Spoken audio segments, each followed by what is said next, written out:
Thinking Aloud. Conversations on the leading edge of knowledge and discovery with psychologist Jeffrey Mishlove.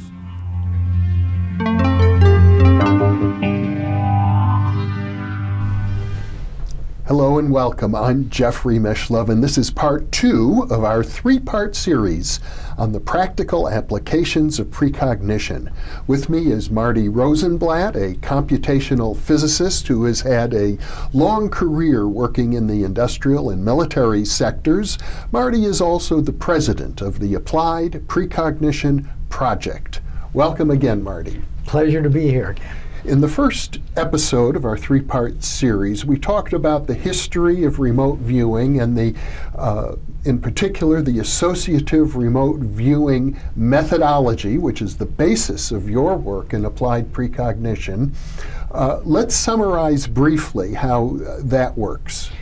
Okay. The associations come in because we are involved with an event that can have multiple outcomes.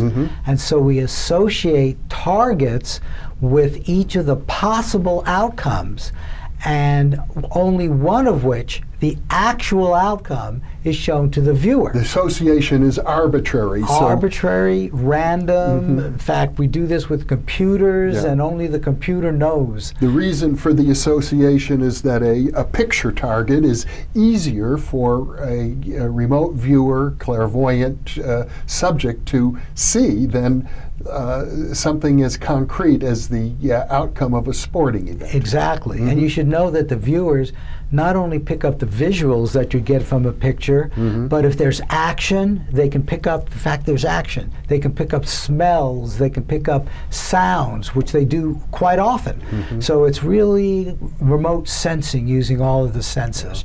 Now the viewer's task is to describe and sketch the target he is going to see in the future.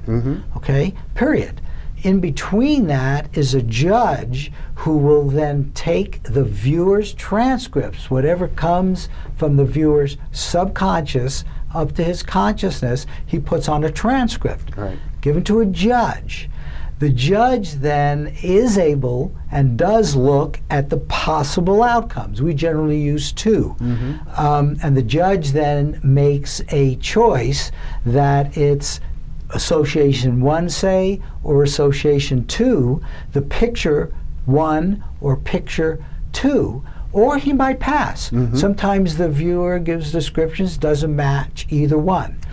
But if he gets a good match and the judge says, this is good enough, say, that I would wager on it, if it's a sporting event, then that is the prediction which comes from this associative remote viewing ARV prediction. And you, in fact, have made many, many such wagers. Yes. You've been single-mindedly focused on perfecting this particular research methodology now for well over a decade. That is true. I've always been fascinated with it because it's very specific. Regular remote viewing, these viewers do a great job sometimes, often, where you just know they got a hit. Newbies, and even, let's say, not the most talented remote viewer, will get some information, but then they'll get others. How do you know if it's a hit or not? In associative remote viewing, you always know because you know the outcome. A judge has made a specific prediction, and it could either be a hit or a miss or a pass. That opens you up for data analysis. So I can now, and this has always been the fascinating thing about ARV, very specific. We do mostly 50-50 propositions, and we can now keep data on individuals, and we are very big on setting up group predictions where multiple viewers will go after the same prediction. And the groups, in fact, do better than the individuals, as you would expect. Using a majority vote. A little bit more complicated than that, and maybe we'll get into it. But at this point, you know, it's the data involved with every single prediction, and keeping that data is really the foundation of the work. And that's what makes this really applied science. Now, over the years, you've participated in hundreds of trials of associative remote viewing. You've been collecting statistics.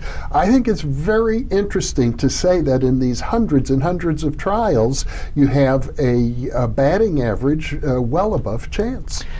Okay, let's talk about that a little bit. I go back, God, decades, amazing, in doing this, okay, Yes. a long time.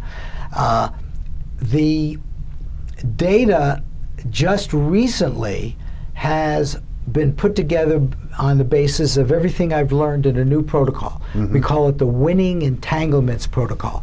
Now, there are other people at the Applied Precognition Project that have other protocols. Yes. The one that I've developed and wrote, the Winning Entanglements, the WE protocol, I have now had almost 600 predictions with that. So this uses all the people that we can bring in, newbies, experienced, all together. In that database, overall, every single prediction is at like 53, almost 54%. Now that doesn't sound like very much, however, it is very statistically significant. Over hundreds of trials. Exactly. You expect the more trials, the closer you're going to get to the expected mean of 50%. Exactly. Now, the data we keep is cumulative, and that's the number I just gave you, but we also keep, for learning purposes, a 10-day moving average, the last 10 hit or miss predictions, and also a 25-day hit miss. Okay. So you know who's hot recently. Well, that's right. And we do this exactly not only for everybody together, but we now break it up by group and by person. Now, one of our groups, And you, I guess, dozens of people working now on these projects with you. many dozens over this time of period. Yeah. The ones who I'm most interested in, and the ones who in fact stay interested, love doing this remote viewing and associative remote viewing, getting into your subconscious.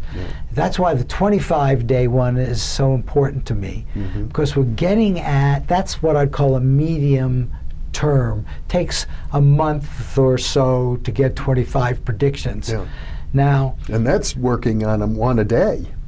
Well, right. They typically do maybe 2 predictions a week or something like that. Okay. One of the groups who's really put this together, I think, really beautifully, has a 92% hit rate over the last 25 predictions.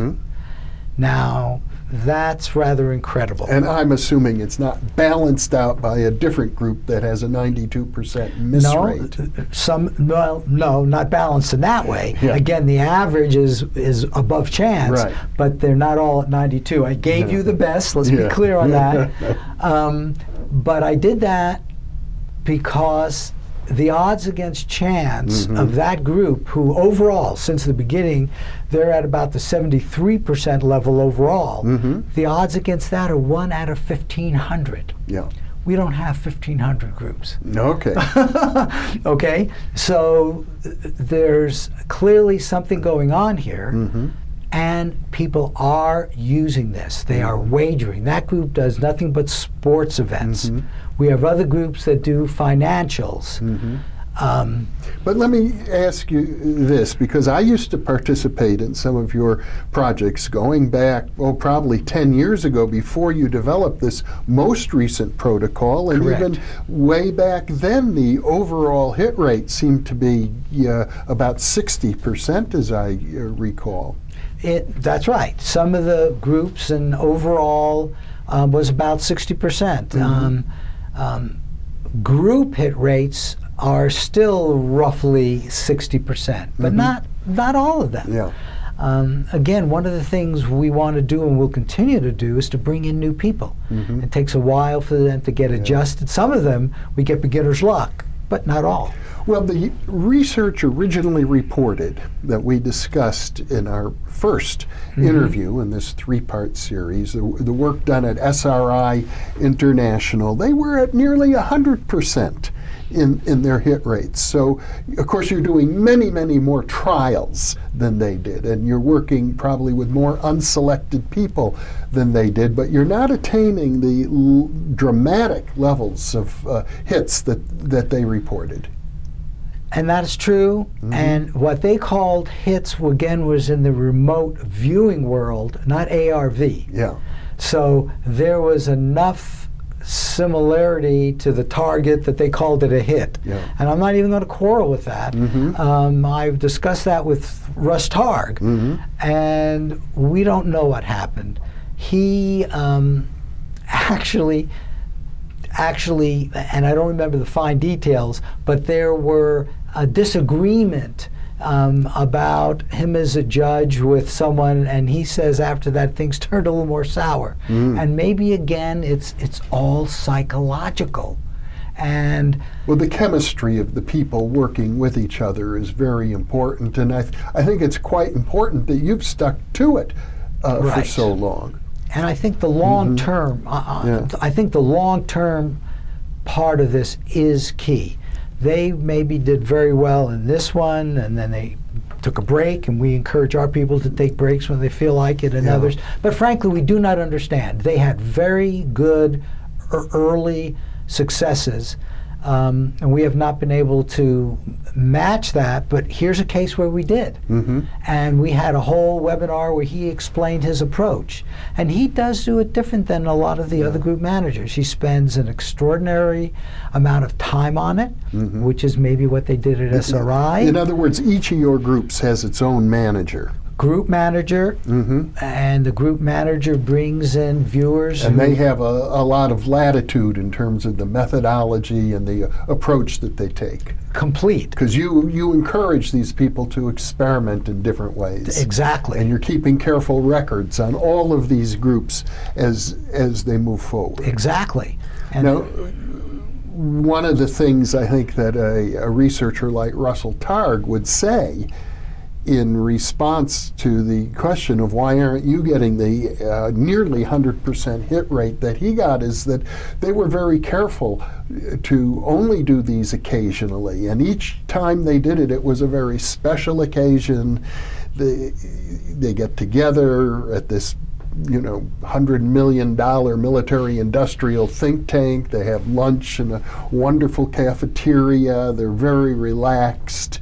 And you're in this environment which seems so official and important, and then they tell you, well, everybody here always succeeds at remote viewing. They do a lot to build up your confidence. I think that is a part of it, and in fact, some of our groups, we call them lively groups, get people together over the webinar. You have to realize all of our work is really online based, email based. We don't have $1 million facility, of course, but the way people meet, the way the group manager interacts with his group people are through email or webinars. We use GoToMeeting, and it turns out the group approach does look, when they're live together, they get to build up a group energy. Does look like it is doing better on the average than the other groups. So, and that's what we're learning in this context. Some parapsychologists feel that if you do many, many trials in a row, you're going to get a kind of fatigue effect and a decline effect, that the novelty wears off. One of the things which I'm focusing on more and more with my people is I'm not a cheerleader. I want them to know when they're getting into that mode and take a break. Take a break anytime you want to. There's no obligation to do a session. You should do a session when it feels right to you. And the other thing is, it's up to you to get into this really positive space where whatever your target is, it's going to be just right. I mean, it's all psychological. You don't want to rely on anybody else. You are going into your own future. And we encourage people to have that feedback session to be positive, to feel that positiveness when they're doing their present time remote viewing session. So look into the future. It's all entangled in a way which you create. And it's up to you to create that in the most positive fashion. Well, that's inspirational, and it gives people a sense of freedom to be their best. But I gather what you're not doing, that the researchers at SRI did, is pre-selecting people. One of the things I know that was the case at SRI is that all of the viewers were, in effect, successful professional people who were self-confident. They knew that they could accomplish things in life. And I gather, in your case, you work with volunteers who they come to you because they have the time and they have the interest. That's really a very important point. And let me say that at Applied Precognition Project, we encourage newbies. We encourage people. That's what we want to do, because to a certain level, everybody has precognition. And when they get that session, which is so beautiful, it deepens them. It lets them know. And that's one of our purposes. Okay, so we want to and will continue to invite anybody to come and join us. On the other hand, by keeping our statistics, we can pick out those that are doing very well. We have one fellow, for example, who on this 25-day moving average, he's done enough sessions that it becomes clear he seems to have leveled off about, I think it's about 65%. Okay, so his medium term, 25-day, when it stays level. Okay, now look how important that is for a group manager. A group manager does not have to, and I don't think any of them now will simply do a simple average. Actually, some of them do. But most of them now are starting to get, now that they have this data available to them, looking at the different viewers, and why not give more weight to your better viewers? And that's one of the benefits of keeping data. So you are working with many, many modifications of the basic associative remote viewing methodology in order to see which tweaks might work better. You know, just like any other field, when you really get into it, there are so many subtleties. The remote viewing style that the person uses, they learn and they change that a little bit. Because there are many schools now that teach different styles of remote viewing. And one of the things we found, we don't see one style particularly better than another style. It's the individual. I mean, one of the things which I think I've learned over all these years, because I've tried so many different protocols thinking, aha, if we make this tweak, somehow magic is going to come. It doesn't. The magic is in the individual and his ability to communicate with his subconscious. Okay? I use the word subconscious. Other people use the word psyche, higher self. Superconscious. Superconscious. You know, they're different words, but it all comes down to the same thing. You're communicating with a part of you that connects with everything else, with all that is information in a universe of collective consciousness. The information is out there. And that's what precognition shows, that you can get that information, not perfectly. What is your ultimate goal with the Applied Precognition Project? What are you aiming for?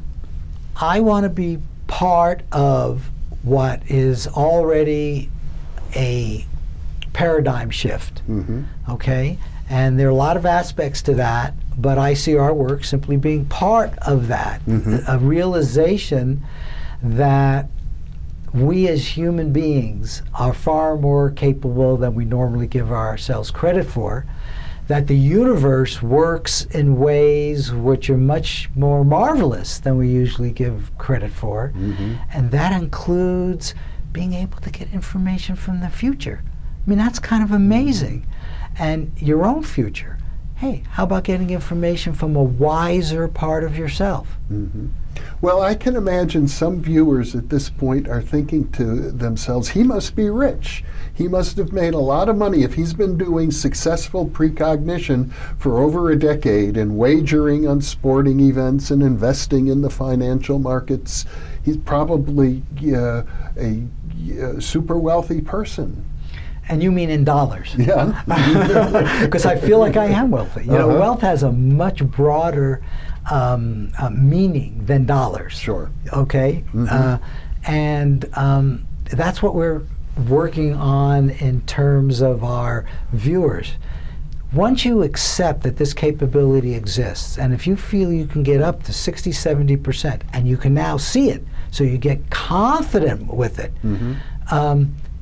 then get rich slowly. Don't rush anything. Yeah.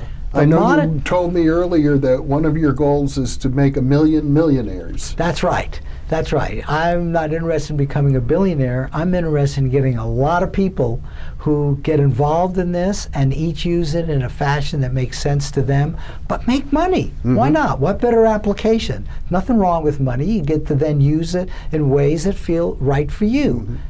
Well, some people feel that remote viewing, precognition are spiritual gifts and shouldn't be used for personal gain. I think it is a spiritual gift. I mean, what's happening here in precognition is not coming from your ego, day-to-day ego. You are touching the world of spirit, a non-physical world. Okay, I'm willing to call that spiritual. Now, but I don't think there's anything wrong in applying that to money. You know, in the old days, yeah, a person who did something like this would get a chicken. Well, okay, you know, get a meal, get an apple. But money is the same. You can use it any way you want. And I do believe some of the examples we've seen where people start making money and then it turns off is because it's all psychological. And so I think you have to get comfortable with making money. And in our society, that's not easy. I mean, in our society, we hear all the time that the wealthy must be evil. They must have gotten their money in a bad way somehow. That doesn't have to be true. And certainly it's not true in all cases. But I think in us somewhere, there is that, which is one thing that has to be overcome. Well, it's interesting to me to look at how you've persisted in this work for so many years. Something keeps you going.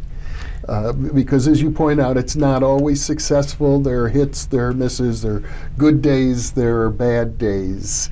But you seem to be motivated ultimately by a quest for knowledge. Yeah. I've always been involved in cutting-edge science, actually. As a physicist, we're right on the edge of using the computer to take on problems that couldn't be solved before. You know, they didn't have closed-form solutions and use the computer for it. I was once told to not get cut by that cutting-edge blade.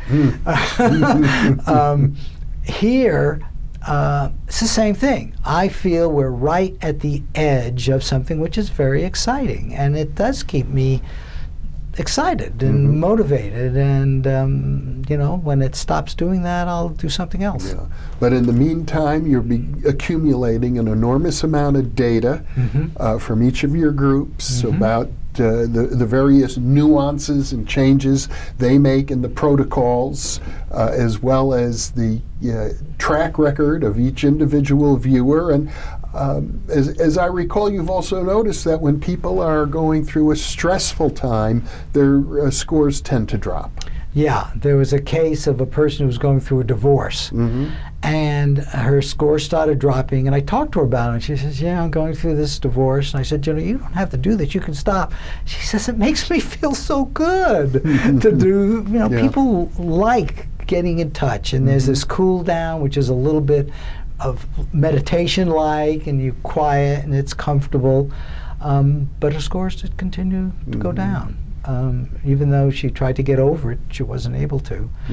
But yeah. Well, a divorce is an extremely traumatic Exactly. thing, and I guess it's probably good advice for a person to know that when they're in a stressful situation like that, it could adversely impact their psychic functioning. I know another aspect of the protocol that you work with is the confidence call, that people are sometimes more confident in their viewings than in other times.